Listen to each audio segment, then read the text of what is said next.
A los 38 años, Luka Modric ya no compite por aprobación, no necesita convencer a nadie. Su fútbol está escrito en una década de noches grandes, de finales, de decisiones frías bajo presión. Y sin embargo, hay una parte de su historia que nunca se contó con claridad, porque no se ve en los resúmenes, no aparece en los trofeos, no se mide en estadísticas. Modric fue siempre el hombre del equilibrio, el que calma el partido, el que ordena el caos, el que habla poco y sostiene mucho. Pero incluso en los vestuarios más ganadores existen grietas que no hacen ruido, silencios que se alargan, miradas que se evitan, relaciones que, sin explotar, se enfrían hasta volverse irreparables, y eso es lo que hace esta historia incómoda, porque no hablamos de una bronca pública, ni de un escándalo, ni de titulares fáciles. Hablamos de algo más sutil y más dañino, compañeros con los que Modric nunca llegó a conectar, personas con las que compartió partidos, entrenamientos, victorias, pero no confianza, no química, no vínculo real.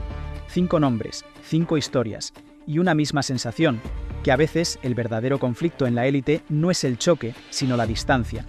Durante años, Luka Modric fue el punto de unión entre generaciones, estilos y egos. El nexo entre los veteranos que lo habían ganado todo y los jóvenes que llegaban para reclamar su espacio. En un club donde la autoridad no siempre se impone con palabras, él la ejercía con ejemplo, con constancia, con una forma de competir que no admitía atajos. Pero ese rol tiene un precio, porque cuando el vestuario entra en transición, cuando aparecen nuevas jerarquías, nuevas ambiciones y nuevas narrativas, el equilibrio se vuelve frágil. Y es ahí donde empiezan los roces que no se cuentan. No hay gritos, no hay discusiones visibles, solo una sensación persistente de que algo no encaja. ¿Por qué un jugador tan respetado, tan silencioso y tan colectivo no logró conectar con todos? ¿Qué ocurre cuando el liderazgo no se cuestiona pero tampoco se comparte? ¿Y qué nombres aparecen cuando quienes vivieron desde dentro hablan de frialdad, de distancia y de relaciones que nunca terminaron de cuajar? Esta no es una historia de odios abiertos ni de traiciones explícitas, es una historia de incompatibilidades, de mentalidades distintas, de formas opuestas de entender el compromiso, el sacrificio y el lugar que cada uno ocupa dentro de un vestuario ganador, porque en el fútbol de élite no basta con jugar bien juntos, a veces, para que todo funcione, hay que estar alineados en algo más profundo. Y cuando eso no ocurre, el conflicto no estalla. Se instala. Nada de lo que vas a escuchar aquí apareció en una rueda de prensa ni fue dicho frente a un micrófono. Luka Modric nunca fue un futbolista de declaraciones grandilocuentes ni de mensajes envenenados. Su forma de comunicar siempre fue otra. El gesto contenido, la distancia medida, el silencio oportuno. Pero en los vestuarios el silencio también habla. Y quienes compartieron día a día con Luka Modric recuerdan una constante que se repetía con ciertos compañeros. No había enfrentamientos directos, no había reproches públicos. Había algo más difícil de detectar y de corregir. Una lista de enemigos. Es algo más incómodo que eso. Es la prueba de que incluso en los equipos que ganan todo, no todos caminan juntos. Número 5. James Rodríguez. Cuando James Rodríguez llegó al vestuario del Real Madrid, lo hizo rodeado de expectativas, talento y foco mediático. Zurda privilegiada, impacto inmediato y una narrativa que lo colocaba como una pieza clave del proyecto. Desde fuera, su convivencia con Luka Modric parecía natural. 2 centrocampistas técnicos, creativos, capaces de marcar el ritmo. Pero dentro, la conexión nunca terminó de aparecer. Personas cercanas al vestuario recuerdan que la relación fue siempre correcta, educada, profesional, pero también distante. Modric percibía en James una forma distinta de entender el compromiso colectivo. Mientras el croata priorizaba el equilibrio, el sacrificio sin balón y la lectura constante del contexto, James se movía más por inspiración, por momentos, por una lógica individual que no siempre encajaba en el engranaje del equipo. El punto de fricción no fue un partido concreto ni una discusión visible, fue algo más silencioso. James necesitaba sentirse importante. Modric entendía que nadie estaba por encima del sistema. En los entrenamientos las correcciones eran mínimas. En los partidos la conexión era funcional pero nunca fluida. No había química real, no había complicidad. Con el tiempo, esa distancia se volvió evidente para quienes observaban desde dentro. Menos diálogo, menos gestos de apoyo. Cada uno ocupando su espacio sin invadir el del otro. Para Modric no era una cuestión de calidad, sino de mentalidad. Y cuando eso no encaja, el vínculo no se construye. No fue un conflicto abierto. Fue algo más frío, una relación que nunca terminó de arrancar. Y a partir de aquí, la lista empieza a subir de intensidad. Número 4. Gareth Bale. Con Bale, la desconexión fue distinta. No nació del talento ni de la jerarquía deportiva, sino de algo más complejo, la forma de estar. Cuando el galés se consolidó como una de las grandes figuras del equipo, su relación con Modric empezó a moverse en un terreno incómodo, lleno de silencios y lecturas cruzadas. Desde dentro, quienes compartían vestuario percibían dos mundos paralelos. Modric representaba la implicación total, la atención constante al detalle, la sensación de que cada entrenamiento y cada partido formaban parte de una misma responsabilidad colectiva. Bale, en cambio, era visto como alguien más distante, menos integrado en la dinámica diaria, más ajeno al pulso interno del grupo. No era una cuestión de profesionalidad visible.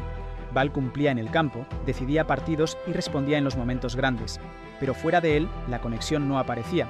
Modric sentía que faltaba algo esencial: presencia, compromiso emocional, sensación de pertenencia real al vestuario. El punto de inflexión no fue una discusión ni una escena pública, fue la repetición de ausencias simbólicas, conversaciones que no se daban, momentos de grupo que no se compartían, una percepción creciente de que Bale competía en el mismo equipo, pero no desde el mismo lugar. Para Modric, ese tipo de distancia era peligrosa, porque en un vestuario ganador, la desconexión no siempre se manifiesta en errores, sino en la falta de cohesión, y cuando uno de los nombres más importantes no termina de integrarse, el equilibrio se resiente. No hubo ruptura, no hubo reproches, solo una relación funcional, fría y cada vez más lejana. Y con este nombre, la lista deja claro algo: no todas las tensiones nacen del ego, algunas nacen de no sentirse parte. Número 3. Isco Alarcón. Con Isco, la relación fue especialmente delicada porque partía de una base que parecía ideal: talento, técnica, visión y una manera de entender el fútbol que sobre el papel encajaba con la de Modric. Durante un tiempo, incluso desde fuera, se habló de conexión, pero dentro del vestuario, la historia era más compleja. Quienes convivieron con ambos recuerdan una diferencia clara en la forma de competir. Modric vivía cada partido como un ejercicio de responsabilidad total: ritmo, orden, sacrificio constante, incluso cuando no se tenía el balón.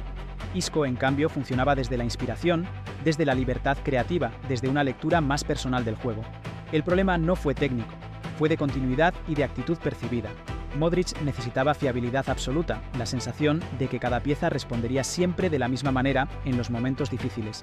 Con Isco, esa certeza no existía. Había días brillantes y otros desconectados, partidos en los que todo fluía y otros en los que parecía ausente del ritmo colectivo. Dentro del vestuario, esa irregularidad empezó a generar distancia. No hubo reproches directos, no hubo discusiones tácticas abiertas, pero sí una pérdida progresiva de confianza. Modric dejó de buscarlo de forma natural en el campo. Las asociaciones se volvieron más automáticas, menos intuitivas. Para alguien que construía su liderazgo desde la estabilidad y el control, esa falta de sintonía era un problema, porque cuando el talento no viene acompañado de constancia, el vínculo se resiente. Y cuando el vínculo se rompe, ya no hay sociedad posible. Con Isco no hubo conflicto visible, hubo algo más silencioso: la sensación de que nunca hablaron exactamente el mismo idioma futbolístico. Y con este nombre, la lista entra en una zona más incómoda, porque aquí ya no hablamos solo de distancia personal, sino de una desconexión que afectaba directamente al juego. Número 2. Cristiano Ronaldo. Aquí la desconexión no fue inmediata, ni sencilla de interpretar desde fuera. Durante años compartieron éxitos, títulos y una convivencia que, en apariencia, funcionaba. Pero dentro del vestuario, quienes lo vivieron de cerca describen una relación marcada por una tensión constante, silenciosa y estructural. Modric y Cristiano representaban dos formas opuestas de liderazgo. El croata lideraba desde el equilibrio, desde el sacrificio invisible, desde la idea de que el sistema estaba por encima de cualquier nombre. Cristiano, en cambio, ejercía un liderazgo frontal, exigente, centrado en la jerarquía, en el impacto individual y en la necesidad constante de protagonismo. En el campo se entendían, eso nunca estuvo en duda, pero fuera de él la conexión era mínima.